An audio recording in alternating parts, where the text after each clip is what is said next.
अरे किया सारा धरा के तू भुला गइला राजा जी होलियों के दिन ना गइला राजा जी होलियों के दिन चाहिए ना गइला राजा जी। अरे रुक रुक साला खाली होली के गाने गावल जाई कि चल जाई 35 बगे रंग लगावर चल पहले भाग के जाई तब ना को अंदर लगावल जाई ना पहले चल होली में चोली में रंग डाल के आ जाई छोड़ उ सब चल। अरे रुक खाली होली में भौजी के रंगे लगाई बा तब का करे के आजकल के जमाना में भौजी के गिफ्ट दियाला तब नु अंदर तक डलवाई हन। अरे तो तू हमार काहे के टेंशन ले बड़ा हम बहुत बिजोड़ गिफ्ट लेके आइल बानी पूछ एकरा से हई हो लेके आइल बा। रुक देख हम का लेके आइल बन देखावो तनी हई देख समझ में के ग्राउंड तो पे लाले बानी कैसन बा। अरे साला ई तो समियाना के खोल लेके आइल बा देखा तू का ले आइल बस भौजी खातिर। रोक हमनी के जोड़ लाइल बन जानू तो हमनी के दिखाओ जल्दी से का लेके आइल बा भाई। रोको हम अभी ना दिखाई तू बताओ का लेके आइल बड़स रे। अरे रोक हम अपन गिफ्ट देखावा तनी हमारे भौजाई हम गिफ्ट ना लेके जाई दिखाओ देखी देखा सन हई कैसन लागता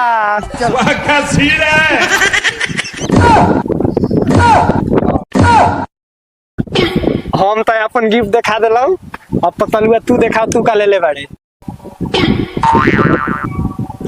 देखो सन इहे उठलाने से आज अपन भौजी उठ रही हन ओकरा बाद हमनी के गाई हम तो अपन गिफ्ट दिखा दी तू का ले गए इस भौजी खातिर तू अपन दिखाओ। रोक अभी दिखाओ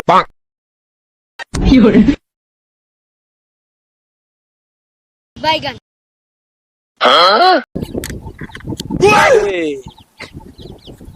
अहे नथुनिया पर भौजी 4 जना के रखले बड़ी जानला सन 1 2 3 4 आ चल सब हो जाए पार चला सा भौजी कब चोली रंगा जाई चल।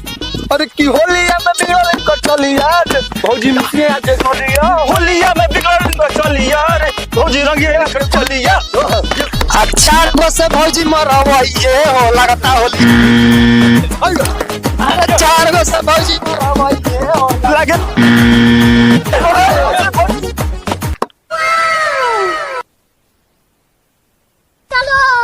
चलो लेकिन ये साला कर क्या रहा है यहाँ पे?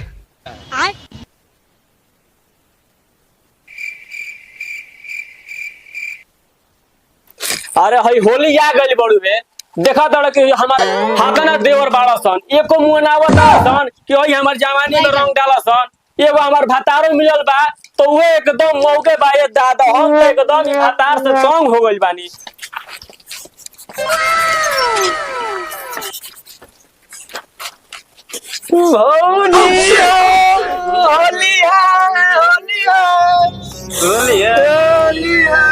रुकी जा देवर बबुआ अरे अपना काहे खखुआई बनी जा हम तो खुद डलवावे खेती बेचने बनी रहुआ सब बन जानी। चली ना भौजी होने तनी सुखाइल दामा चल आई नहीं हटाओ भौजी है साग अब बताओ हमनी के जवानी के चल जा रहुआ सबसे बुतावत नहीं हम जवानी के आग आई जब लगा लीजिए अब फैल हो गई लीजिए लगा लीजिए जीरा आज हमारो तन मन के दम भरपूर मजे हो गई जी जा जागत रही जा ऐसा ही अरे हमार चल मम्मी अरे लागो तोड़े बबुआ आ गइल है चल लुकाई जा अरे हे मैं कहां लुकाता हे मैं लुकाए के बा चले जा है नहीं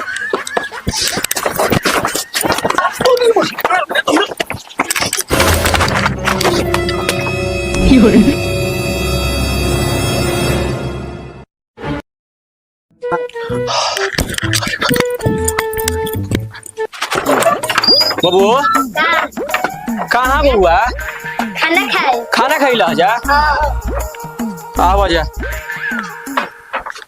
चला जा आवा जा कहाँ बैठा जा आवा जा मम्मी पापा कहाँ गइलन हैं पापा तार खेत में गई बड़न आवत बड़न बैठा जा होइए। मम्मी पापा से गई बन खेत में तो रंग तार कहीं लगले बा लागत कोई घर में बा। तू एक भइल बड़ा घर के मालिक का के हमरा रंग लगी के ना। मम्मी पापा घर हलाई नहीं खे तो कैसे बटन बदल जाथिन देखे। अरे रुक हम आवत नहीं। रुक जाओ कहाँ देखा तरस रे का बाए में कुछ बा चले नहीं आओ बात तो तोर मौक बोले बा तू हुए ना के बाड़स बैठे जावे। मुर्गा भात बनल हो कबारे पड़ता बाबू बाबू बाड़स रे आगे दादी टीटनी साल बाद के दिन में कलह क के धइले रहल स का भई रे। पूछा तार लड़का में से ये तो तंग कैले बड़ुए कहत ना कि घरवा में केहू के धइले बाड़े का रे बहन चोर साल बाद के दिन में हाला कइले रहल सन का भइल। पापा घर में कोई बा कौन घर में बा का जाने कौन बा रे नहीं नहीं कोई बा यानी कि ऐसा ही है से खेल कूद के यानी के चल रे। अरे बिलार तो एगो गिरिला के बर्तन तू है तो कहत रहा कि कोई बा हो बिलार रहता। अरे तू तो एकदम मौग निकल गइल ऊपर से हमरा पर शक करत रहा कहां बा कोई देखबा हो बे।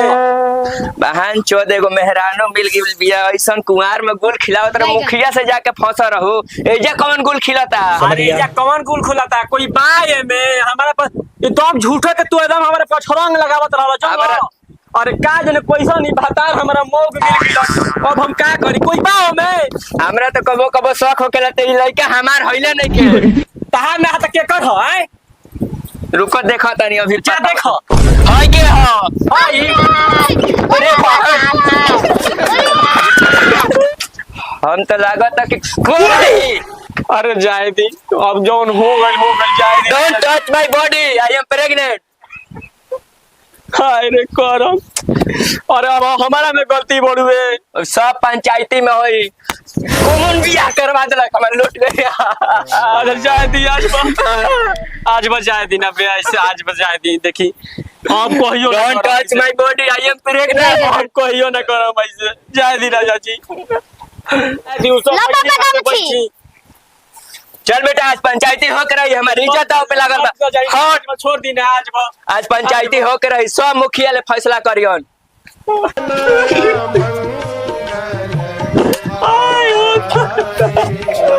Few moments later.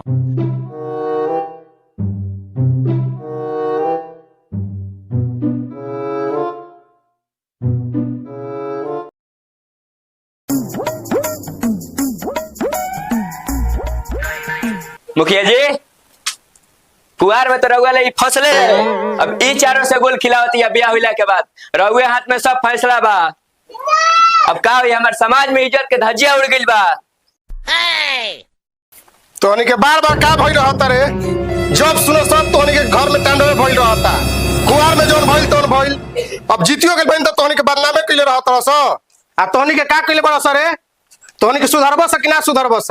मुखिया जी एकनी के कोई गलती नहीं के सब गलती है भोसड़ी के बा ई घर में बुलावती है तब ने एकनी का बता सन। मुखिया जी ये ढेर बोलता बोली तो निकाल के मार दी का भी ना ना ना रह ना सच में ढेर बोलते कि तू रह शांति से रह। मुखिया जी जब घर में धरे तब पेड़ कर चारों के ब्याह कराबो ना ये मुखिया जी ऐसा गलती मत करी हो हम 4 गो पर कैसे अकेले रह तो का करबू द्रौपदी 5 गो पांडव पर ना रहत रही